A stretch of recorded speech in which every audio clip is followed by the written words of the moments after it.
Storm Tracker 6. This is Forecast First, sponsored by Auto Owners Insurance. Simple human sense.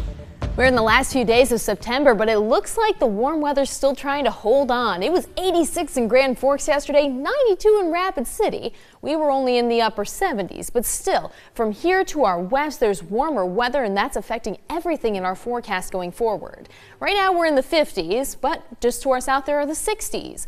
We're going to see those temperatures increase with time, and as we go through the forecast, it looks like it's going to hold on for a while longer. We'll look at October's temperatures coming up as 6 News This Morning continues. WLNS is here for you, celebrating 75 years of bringing you the news with 6 News This Morning. There's an active shooter at the church, and they're all PD's on scene saying the building's on fire. 5 people are dead, 8 more are hurt after a gunman attacks a Michigan church and then sets it on fire. Good morning, everyone. Today is Monday, September 29th. I'm Kirk Montgomery. And I'm Megan Vaselli. Thanks for waking up with us today. 6 News is here for you now with this morning's top stories. Police say the gunman smashed his pickup truck into the Church of Jesus Christ of Latter-day Saints in Grand Blanc. Then he started shooting at the hundreds of worshipers before setting the building on fire. As Tina Kraus reports, the suspect, identified as Thomas Sanford, was later killed in a shootout with police. Flames and heavy smoke rose from the Church of Jesus Christ of Latter-day Saints in Grand Blanc, Michigan after the early morning attack. I need manpower up here ASAP. I have people trapped in the building. Repeat, people trapped in the building. It happened during Sunday morning service. Police arrived within 30 seconds of a 911 call. I saw 4 tarps at the time. I don't know what's left there now, but 4 body tarps. The church is engulfed in flames, not much left of it. Police identified the gunman as 40-year-old Thomas Jacob Sanford, a Marine veteran from the nearby town of Burton.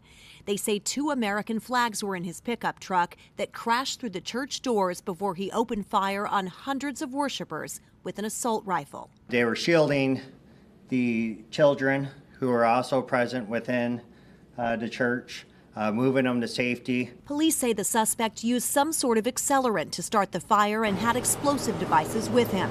The FBI is calling the shooting an act of targeted violence. You never know what a person is going through, and you never know what is going on in a person's mind. Authorities say officers chased the gunman after he left the church and killed him in a shootout. Tina Kraus, CBS News. In response to this attack, Governor Gretchen Whitmer ordered all U.S. and Michigan flags be lowered to half-staff immediately at the state capitol and on public grounds. She issued a statement saying her heart is breaking for the Grand Blanc community, and violence anywhere, especially in a place of worship, is unacceptable. She also thanked first responders and says she's continuing to monitor the situation. President Donald Trump also speaking out against the attack. He said on social media that he's been briefed and the FBI is on hand to support the investigation. He encouraged people to pray for the victims and says, quote, "This appears to be yet another targeted attack on Christians in the United States of America." Of course, be sure to stay with 6 News as we continue to follow this story. We're working with our partners across the state to bring you the latest both on air and online at WLNS.com. Michigan lawmakers now have less than 48 hours to pass a state budget to avert a government shutdown. Both the House and Senate have reached an agreement on the budget, but they're still working to iron out several details before it can be finalized and passed. Overall, the budget will be smaller than last year's. The deal includes a $1.85 billion package to fix the roads, and part of that money will come from a 24% increase in the wholesale tax on marijuana. Meanwhile, about $1 billion in sales tax collected at the pump, including those that go to the state's school aid fund, would be shifted to the road package. The deadline for the state budget is this Wednesday at midnight. Of course, 6 News will keep you updated. Moving now to our nation's capital, the federal government also at risk for a partial shutdown. President Trump will meet with congressional leaders from both parties at the White House later today, ahead of Wednesday's deadline to pass a spending bill.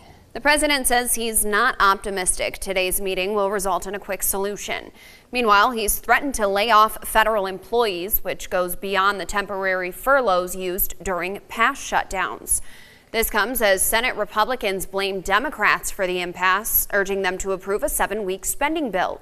But Democrats remain firm on wanting more money for health care. I want to find bipartisan common ground to find a spending agreement that avoids a government shutdown and actually meets the needs of the American people in terms of their health, their safety, and their economic well-being. The spending bill is expected to be up for a vote tomorrow.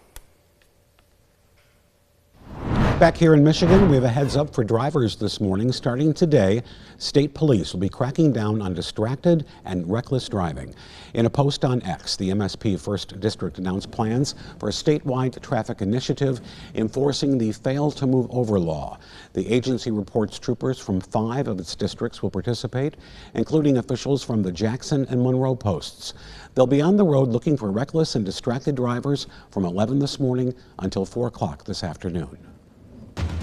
From Storm Tracker 6, this is Weather on the Sixes, sponsored by Auto Owners Insurance. Simple human sense.